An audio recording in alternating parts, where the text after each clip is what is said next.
with the NFL draft less than 25 days away, we will talk about some players that could be off the board, potential first rounders, and players that you should look out for.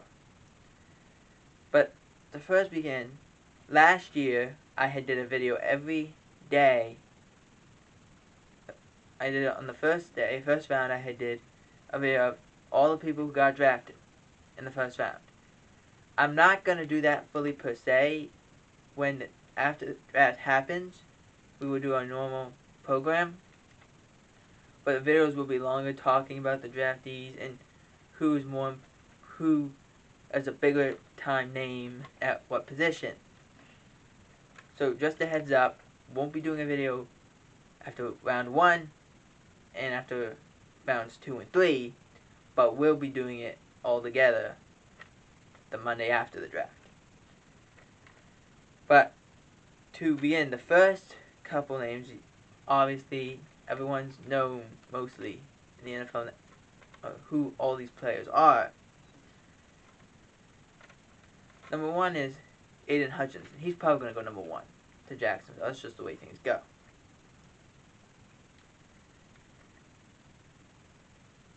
Kayvon Thibodeau. I think this is a good. If he could go top 2, top 3, in my opinion. He's just that kind of an athlete. Evan Neal, here's the reason why I think we should look out for him. He has been marked to go lower in the draft, lower in round 1. I see him going top 5 if he. It's all about testing, and sometimes you don't test well, but at the same time, have we seen it enough that we don't care? The next one would be Kyle Hamilton, the safety from Mississippi. He's a good athlete, did not test very well. However, when he's on the field, he's a racehorse. He flies across the field and he makes plays. So, would you rather have a guy who's slower who makes plays, or have a guy who's faster and doesn't make the plays? It's just the way you have to look at things. The next one, if I pronounce his name wrong, I'm sorry.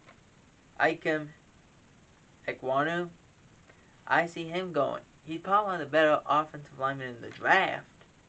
It's just going to know who and what team will take him, and if he's a top 5 player or not. Next one was Ahmad Gardner.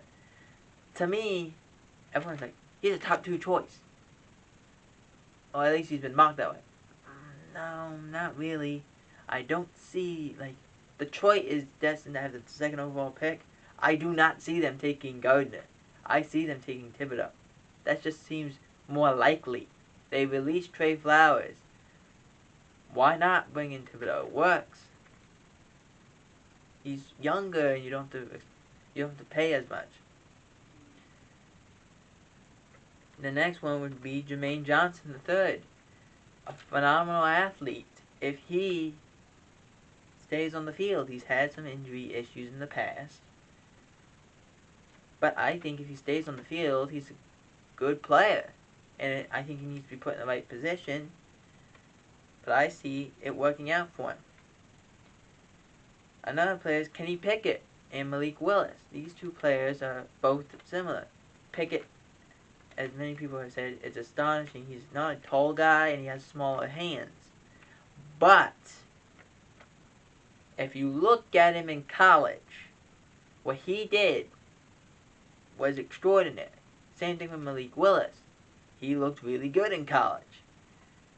And the ability of Malik Willis, I see him and Pickett going around a similar time frame. The next would be Trayvon Walker.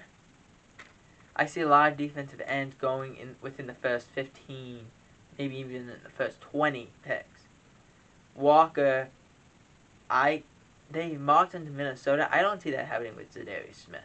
I just don't.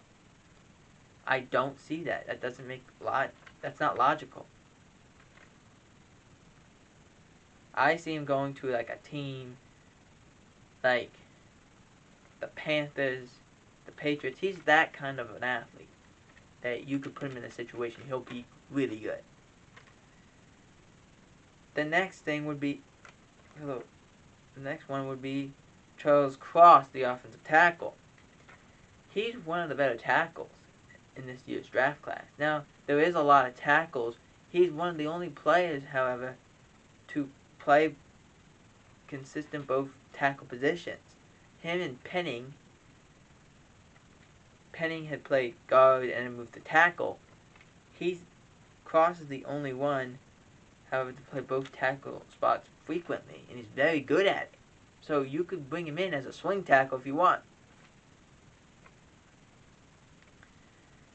Devin Lloyd. A lot of linebackers, I think, are interested.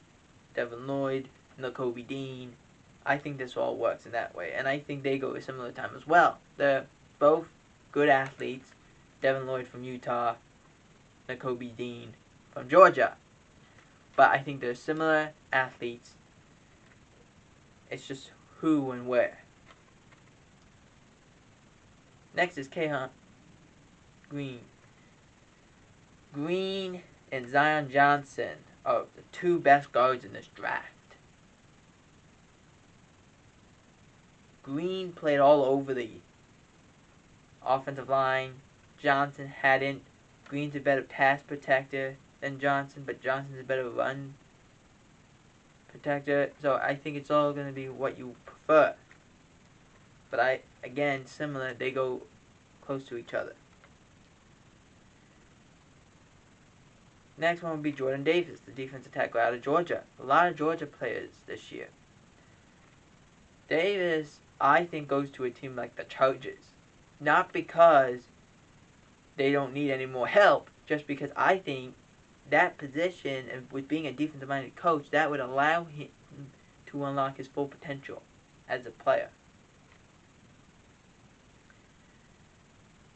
The next one would be Tyler Linderbaum, the center out of Iowa. He's undoubtedly probably the best center in the draft. He's not versatile and he's a little small, but he's really good.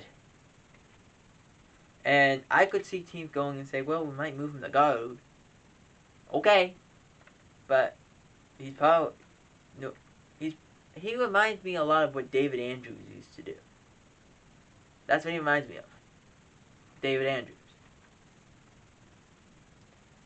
As I said, we did talk about Nakobe Dean. He's a similar athlete to Lloyd.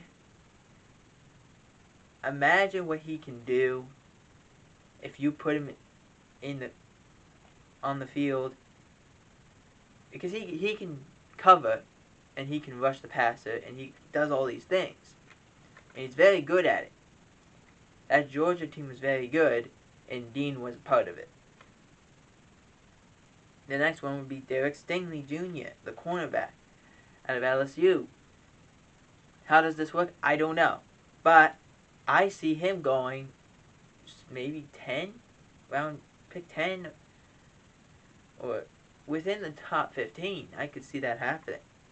David Njabo out of Michigan. When healthy, he's a force, but he did tear his Achilles, so we don't know exactly what will happen. Next, we have the three wide receivers, Drake London, Chris Olave, and Traylon Burks. Phenomenal athletes. Similar to a lot of the players on this list, they will go in a similar time frame. Burks is more of an inside receiver. He's built like an outside receiver, but he's more of an inside receiver. London is more of an outside receiver. And Olave did play outside and inside, and he's very quick. These players will all go within like 3 picks of each other. That's just the way things go. When there's bunches, expect it to happen multiple times in a row. Especially, that's how the NFL draft works. Where they go, I don't know, but they will go to similar teams with similar expectations.